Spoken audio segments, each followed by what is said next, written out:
Pulling out the coupe at the lot. Going for 12 for a swat. Busting all the bells out the box. Hit a lick with the box. Had to put the stick in the box. What's up, guys? So as you guys can see, I'm at the field today.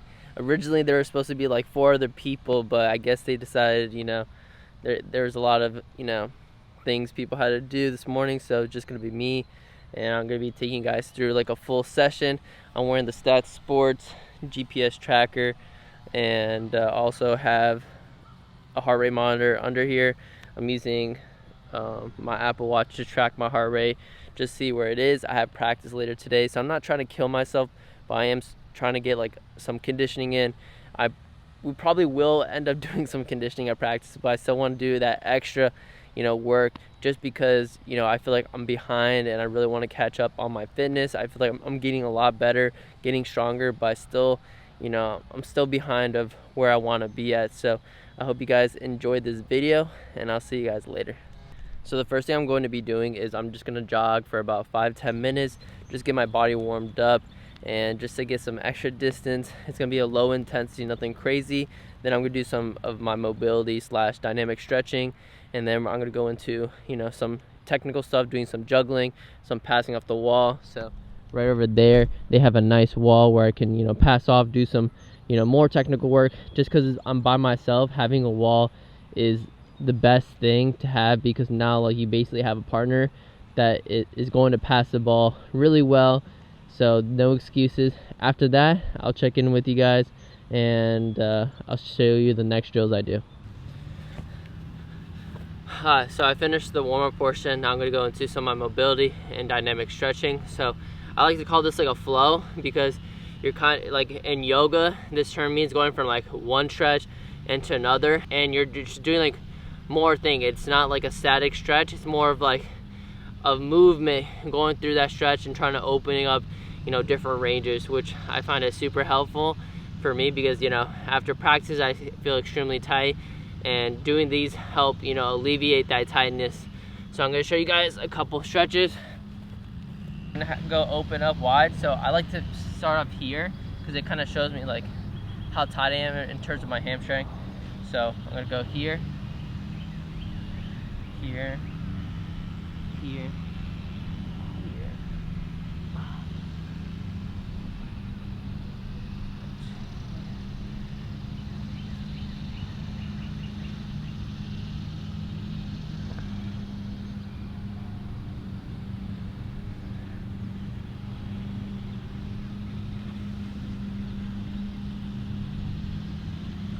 So another great dynamic stretch I like to do is stretching the adductors and doing a little bit of hip mobility.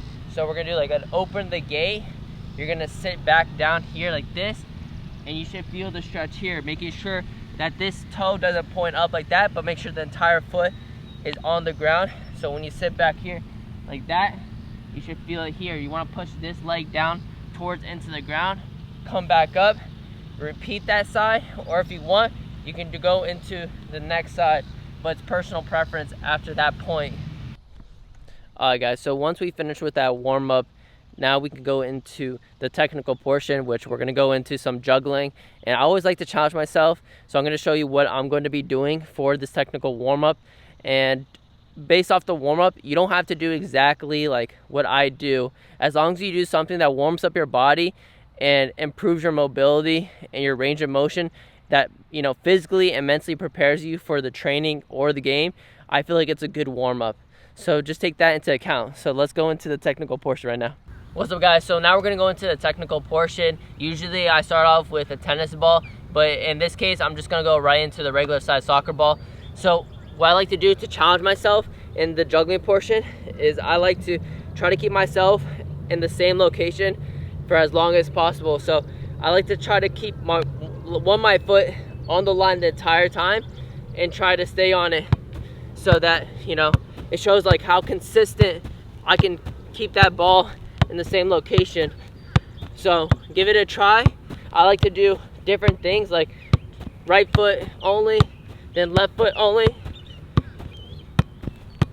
As long as you can stay within the same area, I feel like it shows that you have a really good control of the ball and that you can dictate where it goes. So I like to do this for a couple minutes. There's no really set time for any of these. The warm-up should be around, anywhere from 15 to 20 minutes, and it can be shorter if you want. So I like to do laces. I like to do one low, one high, one low, one high, one low, one high. And if you can stay on this line or within like a very close set of area of space, I feel like it shows that you're a very technical player. You have full control of the ball and your first touch. So give this a try and let me know what you guys think.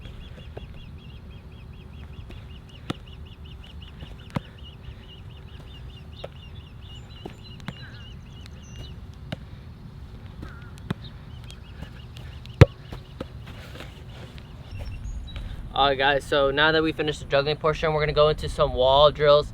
So the first variations, all we're going to be doing is just passing it off single foot, just starting off with just right foot for maybe 1 to 2 minutes, really focusing on the technique, trying to keep the ball on the ground, keeping our foot fully locked out, making sure we're making good contact with every single pass so that we build that muscle memory.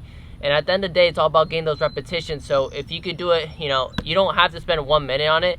If you would like to spend a lot more time because you feel like your passing isn't one of your strong suit, I highly recommend you spend more time than just a minute. If you do it every day of the week, of course, it's going to get better and better. So we'll do right foot for a minute, and then we're going to switch over to the left foot for a minute. So you're going to start with just single foot, and then we're going to transition it into 2 touch. So same thing, right foot 2 touch only, left foot 2 touch only, and then you could honestly switch it up by doing a 2 touch, but taking that first touch across the body and playing it with the left, then receiving again, taking that touch with the left, and then playing with the right. And then you can do so many other drills where you can pass off wall, check your shoulders, turn with the ball, and then play again and repeat that process. So there's so many different variations that you can do, and I'm going to be showing you guys right now.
Guys, so now that we just finished some of the wall drills, now we're going to be moving into some of the position specific drills.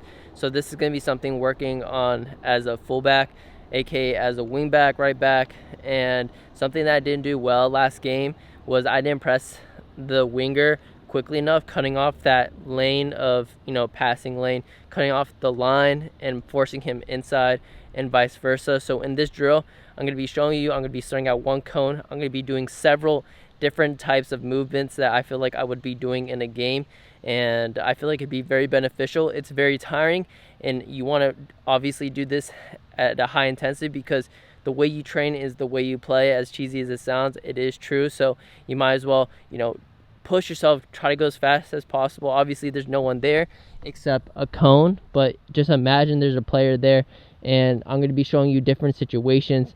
The first situation is going to be just, sprinting out wide, forcing the guy towards the inside, so trying to cut off that line. So you're going to use the sideline to force this guy to go inside. The second thing is going to be another sprint towards out wide, but this time you're not able to get there in time, and the attacker, is going to take it down the line. So what you're going to do is just work on that S curve run. So you're going to sprint here, sprint around this cone, and track the guy down towards that orange cone.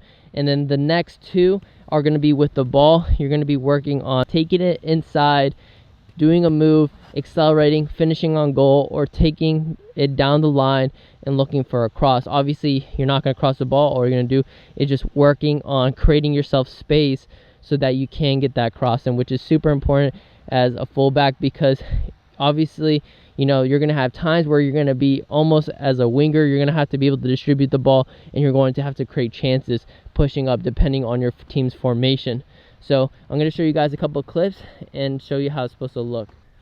Alright guys, so now that we finished the position specific drill, we're going to be moving on to our final and last things of the session. I'm going to be doing a little bit of, a different position thing, but I think this is going to be beneficial not only for me, but pretty much every other player on the field. I think this is going to be super beneficial for strikers, wingers, or any player that has to make a curved run in behind to make that space. I think as a wingback, I do make this run a lot.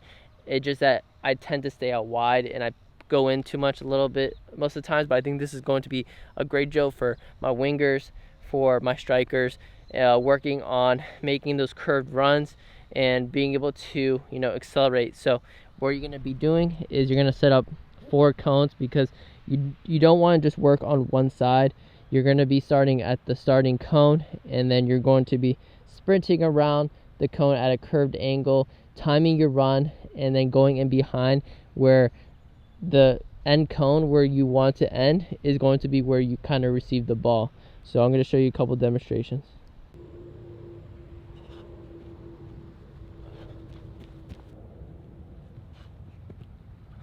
Ball.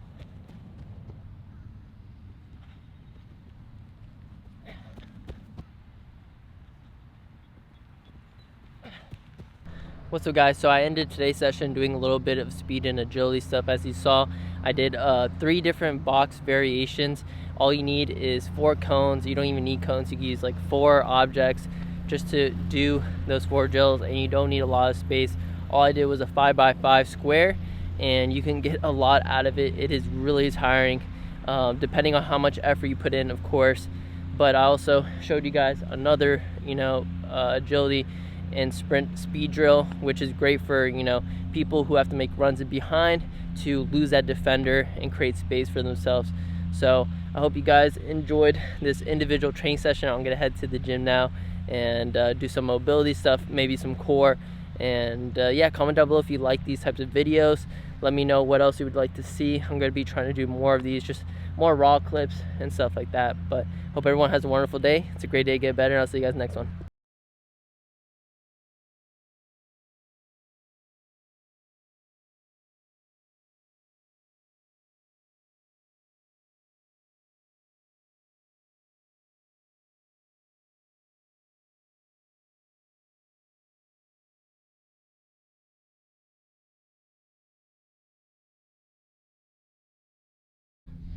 Also, if you guys are wondering what socks I'm wearing Toka socks. My friend Christian is actually the owner of these. I've never owned a pair of grip socks before, but the biggest thing that I've noticed is that my insoles aren't ripping as much as I did before, and I think it's because, before I was just wearing regular Nike cotton socks, and I think the grip of these socks are helping prevent, the friction which would wear down my insoles. So highly recommend. These are a great pair. They come in several different colors. Go check them out.